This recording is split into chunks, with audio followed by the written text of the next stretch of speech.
पिछले वीडियो में हम लोगों ने सेल स्ट्रक्चर और उसके फंक्शंस को देखा, सेल वॉल के बारे में समझा, सेल और प्लाज्मा मेम्ब्रेन के बारे में समझा, साइटोप्लाज्म के बारे में समझा क्या होता है, न्यूक्लियोइड्स क्या होते हैं, कहाँ पाए जाते हैं, इनके अंदर क्या चीज़ें होती हैं, क्या फंक्शंस होते हैं, क्या फीचर होते हैं, हमने इसको समझा। राइबोसोम्स क्या फंक्शनिंग है इनकी, कहाँ पाए जाते हैं, एक स्पेशल फंक्शन है इनका, वो भी आपको दिमाग में रखना होगा।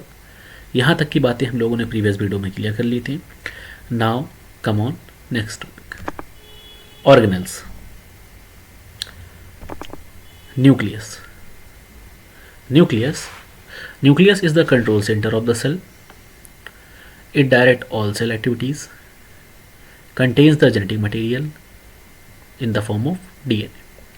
ये कंट्रोल सेंटर कहलाता है, सभी एक्टिविटीज़ को यहाँ से कंट्रोल करता है, जेनेटिक मटेरियल अपने पास रखता है जिसको हम लोग डीएनए कहते हैं।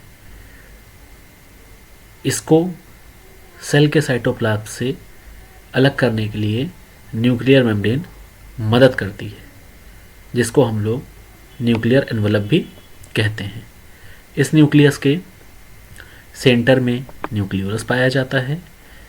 ये बाहरी हिस्सा इसका एनवलप है, जिसको हम लोग न्यूक्लियर एनवलप भी कहते हैं, या दूसरा नाम न्यूक्लियर मेम्ब्रेन भी कहते हैं। इसमें छोटे छोटे पोर्स पाए जाते हैं जिसको हम लोग न्यूक्लियर पोर बोलते हैं। ये सब्सटेंसेस के मूवमेंट में मदद करता है। इसके अंदर क्रोमोसोम्स भी पाए जाते हैं और क्रोमैटिन थ्रेड भी पाए जाते हैं। Now come on next portion, nuclear membrane. जैसा कि आपने भी पीछे देखा, जो सेल होता है वो न्यूक्लियर मेम्ब्रेन द्वारा घेरा जाता है। सेल के अंदर जो भी न्यूक्लियस होता है वो न्यूक्लियर मेम्ब्रेन द्वारा घेरा जाता है। Surround nucleus separates DNA from cytoplasm. Nuclear membrane जो होता है ये बाहरी मेम्ब्रेन किसी न्यूक्लियस की ये क्या करती है, ये डीएनए और साइटोप्लाज्म दोनों को सेपरेट करती है। ये दो लेयर से मिलकर बनी होती है। इनमें छोटी छोटी ओपनिंग्स भी पाई जाती हैं। The opening and the pores allow some material to enter and leave nucleus. ये जो पोर्स होती हैं, ये ओपनिंग होती हैं, मदद करती हैं कि ये किसी मटेरियल को या किसी सब्सटेंस को अंदर या बाहर की तरफ उसको मूव करा सके। Now come on next topic, the chromatin. Chromatins are thread like structure. Chromatin thread जैसे स्ट्रक्चर होते हैं। ये आगे चल के जब एक दूसरे से मिल जाते हैं और ऐसे राउंड और एक्स लाइक शेप्स क्रिएट करते हैं या डीएनए लाइक शेप्स क्रिएट करते हैं, इनको क्रोमोसोम्स कहलाते हैं। ये क्रोमोसोम्स जेनेटिक मटेरियल की तरह वर्क करते हैं। क्रोमोसोम्स या क्रोमैटिन्स बेसिकली कैरेक्टर्स को अपने अंदर रखते हैं। ये न्यूक्लियस के अंदर पाए जाते हैं। ये नॉन डिवाइडिंग स्टेज में पाए जाते हैं। अनकॉइल्ड क्रोमोसोम का यहाँ पे एग्जांपल लिया गया है। अनकॉइल्ड क्रोमोसोम्स ऐसे क्रोमोसोम्स होते हैं जो कॉइल्ड ना हो और उनको क्रोमैटिन कहते हैं। अगर पूछा जाए क्रोमैटिन क्या होता है तो आप एक शब्द में कह सकते हैं, the uncoiled chromosomes are known as chromatin. इनके अंदर ट्रेट्स और कैरेक्टर्स पाए जाते हैं। किसी भी पेरेंट से कोई भी जेनेटिक इन्फॉर्मेशन या किसी भी बॉडी का ब्लूप्रिंट एक डीएनए या उसके क्रोमैटिन या उसके क्रोमोसोम्स के अंदर पाया जाता है। उस डीएनए की मदद से हम पता कर सकते हैं कि उस पर्सन का ब्लूप्रिंट या उस पर्सन की बॉडी की बनावट या उस पर्सन की सभी बातें उसके शरीर से संबंधित क्या क्या हैं वो डीएनए बताने में मदद करता है। Nucleolus, the dark staining structure in the nucleus is known as nucleolus. आप लोगों ने न्यूक्लियस को बीच से कट किया। कट करने पर हमको यहाँ पे कुछ ऐसे रेज लाइक स्ट्रक्चर दिखाई दिए, ये थ्रेड लाइक स्ट्रक्चर दिखाई दिए। The thread like structure are known as chromatin. इनको क्रोमैटिन कहा गया है। सेंटर में ये क्रोमैटिन इकट्ठा होकर क्या बनाते हैं, न्यूक्लियोलस बनाते हैं। इनकी जो आउटर मेम्ब्रेन है उसको हम लोग न्यूक्लियर एनवलप बोलते हैं, आप ऑलरेडी जानते हैं। और ये न्यूक्लियोलस क्रोमैटिन थ्रेड से मिलकर बना है। ये राइबोसोम्स को बनाते हैं जिसकी मदद से प्रोटीन का फॉर्मेशन होता है। Now come on the one of the important topic, rough endoplasmic reticulum. Rough endoplasmic reticulum क्या होता है? These are the network of continuous sacs स्टर्ड्स विद राइबोसोम्स। ये ऐसे सब्सटेंस होते हैं जिनके ऊपर राइबोसोम्स पाया जाता है। क्या काम होता है इनका? ये इंटरनल डिलीवरी में मदद करते हैं किसी भी सेल के। Manufacture processes and transport protein for export from cell. ये प्रोटीन के मैन्युफैक्चरिंग में मदद करते हैं, प्रोटीन के एक्सपोर्टेशन में मदद करते हैं। राइबोसोम्स इनके ऊपर मौजूद रहते हैं तो जाहिर सी बात है वो प्रोटीन का फॉर्मेशन करेंगे। ये प्रोटीन के फॉर्मेशन में ट्रांसफ़र का काम कौन करता है, ट्रांसपोर्टेशन का काम कौन करता है, ये प्रोटीन जिसके ऊपर चिपके हुए हैं, ये एंडोप्लाज्मिक रेटिकुलम्स। ये न्यूक्लियर एनवलप के अगल बगल मूव किया करते हैं या न्यूक्लियर मेम्ब्रेन के अगल बगल कंटिन्यू करते हैं अपनी journey. Clear? Then smooth endoplasmic reticulum, दोनों में साफ डिफरेंस ये है कि यहाँ रफ एंडोप्लाज्मिक रेटिकुलम के ऊपर राइबोसोम्स पाए गए हैं और ये सारी मेम्ब्रेन्स हैं, और स्मूथ में क्या है कि यहाँ सिर्फ मेम्ब्रेन पाई गई हैं, राइबोसोम्स का कोई नामो निशान नहीं है। ये अपीयरेंस में एंडोप्लाज्मिक रेटिकुलम की तरह ही दिखता है, लेकिन यहाँ पर अंतर सिर्फ इतना है कि राइबोसोम नहीं पाया गया है। ये लिपिड्स का प्रोडक्शन करते हैं, रफ एंडोप्लाज्मिक रेटिकुलम क्या करते हैं, ये ट्रांसपोर्टेशन में मदद करते हैं प्रोटीन्स के और इंटरनल डिलीवरी का काम करते हैं। स्मूथ एंडोप्लाज्मिक रेटिकुलम लिपिड्स का प्रोडक्शन करते हैं, कार्बोहाइड्रेट मेटाबॉलिज्म में हेल्प करते हैं and detoxification of drugs and poisons में भी मदद करते हैं। तो ये बेसिक फंक्शन है, फंक्शंस आपको क्लियर होने चाहिए। Clear? Then Golgi apparatus, the protein packaging plant.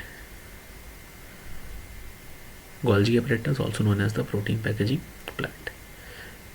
ये गोल्जी apparatus का काम ये होता है कि ये प्रोटीन को पैकेज करते हैं, पैक करते हैं। Modifies protein and lipid made by endoplasmic reticulum. यहाँ पे एंडोप्लाज्मिक रेटिकुलम इसलिए कहा गया है क्योंकि SER smooth endoplasmic reticulum lipid का प्रोडक्शन करते हैं और रफ एंडोप्लाज्मिक रेटिकुलम प्रोटीन का प्रोडक्शन करते हैं, और दोनों प्रोडक्शन एंडोप्लाज्मिक रेटिकुलम द्वारा होता है। तो ये क्या करता है Golgi apparatus? Golgi apparatus basically modify करता है जो प्रोटीन का प्रोडक्शन हुआ है रफ एंडोप्लाज्मिक रेटिकुलम द्वारा और smooth endoplasmic reticulum means endoplasmic reticulum द्वारा, और उनको प्रिपेयर करता है और एक्सपोर्ट करता है सेल से। गोल्जी apparatus एनक्लोज करता है डाइजेस्टिव एंजाइम्स को उसकी मेम्ब्रेन में और लाइजोसोम्स का फॉर्मेशन करता है। तो साधारण सा इसका एक बहुत इंपॉर्टेंट फंक्शन कि ये लाइजोसोम्स की फॉर्मेशन में मदद करते हैं और अपने अंदर डाइजेस्टिव एंजाइम्स को रखते हैं और उनको मेम्ब्रेन्स तक भेजते हैं लाइजोसोम्स के फॉर्म में। क्लियर? अब यहाँ पे तुरंत एक बात हम लोग के दिमाग में आ गई, लाइजोसोम्स क्या होते हैं, क्योंकि अभी पीछे ही हमने पढ़ा कि ये जो है कुछ डाइजेस्टिव एंजाइम अपने पास रखते हैं, उसको मेम्ब्रेन में भेजते हैं इन the form of lysosomes, Golgi apparatus। अब लाइजोसोम्स क्या हैं? बहुत ही इंपॉर्टेंट एक पोर्शन है ये लाइजोसोम, ये बहुत ही इंपॉर्टेंट ऑर्गेनल है। ये सिंगल वॉल मेम्ब्रेन होता है, इसके अंदर एंजाइम पाए जाते हैं इसके अंदर, ये लाइजोसोम का स्ट्रक्चर है। इसको डाइजेस्टिव प्लांट्स भी कहा जाता है, ये डाइजेशन करने में मदद करता है और प्रोटीन, फैट्स एंड कार्बोहाइड्रेट्स। इसके अंदर डाइजेस्टिव एंजाइम्स जो होते हैं वो ब्रेक डाउन करते हैं सेल्यूलर वेस्ट और डेब्रिस को। जो सेल्यूलर वेस्ट होता है, वेस्ट मटेरियल होता है, वो लाइजोसोम क्या करता है? ब्रेक डाउन करता है। ये एक काम और करता है कि ये सभी अनडाइजेस्टेड मटेरियल्स को सेल से बाहर निकालने में मदद करता है और ब्रेक डाउन करता है सेल को अगर लाइजोसोम फूट जाता है। ये लाइजोसोम किसी भी सेल के अंदर अगर पाया जा रहा है और सेल ब्रेक कर जाती है अगर लाइजोसोम फूट जाता है। एक साधारण वर्ड और है, एक सिंगल वर्ड और है जो इसकी खासियत को दर्शाता है, उसको हम लोग कहते हैं suicidal bag. The suicidal bag of the cells are known as lysosomes. क्यों इसको सुसाइडल बैग इसलिए कहा गया है? क्योंकि जब भी ये अपना एक्सप्लोडिंग का फंक्शन करता है, एक्सप्लोड कर जाता है, तो सेल तुरंत ब्रेक कर जाती है और सेल खत्म हो जाती है। Now one of the most important portion is mitochondria. It's also known as the powerhouse of the cell, as I told you. Then it is a membrane-bound cell organelle which help in the cellular respiration. The use of glucose to produce cell energy in the form of ATP. जो भी हम लोग respiration करते हैं वो यहाँ पर होता है माइटोकॉन्ड्रिया के अंदर। यहाँ पर सेलुलर रेस्पिरेशन होता है, सेल के अंदर का रेस्पिरेशन होता है। जैसा कि आप सभी जानते हैं रेस्पिरेशन 2 टाइप का होता है, उसमें एक पोर्शन है हम लोग का सेलुलर रेस्पिरेशन। सेलुलर रेस्पिरेशन के अंदर हम लोग ग्लूकोज को यूज़ करते हैं और क्या प्रोड्यूस करते हैं? Cell energy in the form of ATP। Active cells like muscle have more mitochondria, जो एक्टिव सेल्स होती हैं मसल्स की, ऐसी सेल्स जो बहुत ज़्यादा एक्टिव रहती हैं, फॉर एग्जांपल मसल्स, हम लोग की मसल्स बहुत एक्टिव रहती हैं, उन मसल्स के अंदर जो भी सेल होती हैं वो बहुत ज़्यादा एक्टिव होती हैं और वहाँ पर ज़्यादा माइटोकॉन्ड्रिया पाए जाते हैं। इस माइटोकॉन्ड्रिया के अंदर सबसे बाहर आउटर मेम्ब्रेन होती है, उसके अंदर इनर मेम्ब्रेन होती है। ये जो फोल्डिंग्स हैं, इन फोल्डिंग्स को, इन घुमाव को यहाँ पर क्रिस्टल कहा गया है, अंदर के सब्सटेंस को मैट्रिक्स कहा गया है। Is it clear? Animal vacuole, the membrane bound sacs for the storage, digestion and waste removal. Animal vacuole जो होते हैं ये बेसिकली मेम्ब्रेन बाउंड होते हैं, इनके बाहर मेम्ब्रेन पाई जाती हैं। ये क्या करते हैं, ये ऐसे सैक होते हैं, सैक मतलब पाउच लाइक स्ट्रक्चर, ये ऐसे पाउच लाइक स्ट्रक्चर होते हैं जो स्टोर करते हैं डाइजेशन और वेस्ट रिमूवल को बाहर निकालने में मदद करते हैं। इनके अंदर वाटर सॉल्यूशन भी पाया जाता है। Now the one of the most important difference and important cell organelle is plant vacuole। Plant और एनिमल सेल में यही अंतर है कि एनिमल सेल में छोटा और प्लांट सेल में बड़ा वैक्यूल पाया जाता है। Plants have large central vacuoles, plants के अंदर खूब बड़े बड़े वैक्यूल्स पाए जाते हैं जिनके अंदर वाटर और न्यूट्रिएंट्स मौजूद रहते हैं जो कि सेल द्वारा इस्तेमाल किए जाते हैं। ये सेल को शेप देने में भी मदद करता है। प्लांट वैक्यूल एक खाली जगह होती है जो कि काफ़ी स्पेस ले रखा होता है, इसके अंदर बेसिकली वाटर पाया जाता है और न्यूट्रिएंट्स होते हैं जो सेल अपने यूज़ के लिए इस्तेमाल करता है और ये सेल को शेप देने में भी मदद करता है। Then chloroplast, chloroplast usually found in plant cell, chloroplast plant cell में पाया जाता है। इसके अंदर ग्रीन पिगमेंट पाए जाते हैं, ग्रीन पिगमेंट्स इनके अंदर मौजूद होते हैं। फोटोसिंथेसिस यहीं पर होती है, ये फूड और ऑक्सीजन गैस प्रोड्यूस करते हैं। Cilia and flagella, most important portion and most important cell organelle, the cilia and the flagella, they are external appendages, ये बाहरी हाथ पैर होते हैं किसी भी सेल के जो कि सेल मेम्ब्रेन से निकले हुए होते हैं और बेसिकली लोकोमोशन में मदद करते हैं। अगर मैं एग्जांपल की बात करूं तो पैरामीशियम, पैरामीशियम एक अच्छा एग्जांपल है जहां पर ऐसे थ्रेड लाइक सीलिया मौजूद है। फ्लैजिला आपने अभी पीछे ही देखा, बैक्टीरिया के अंदर एक लंबी पूंछ जैसा स्ट्रक्चर पाया जाता है, उसको हम लोग फ्लैजिला कहते हैं। Cilia also have to move substance pass the membrane, cilia मदद करते हैं किसी भी सब्सटेंस को मूव करने में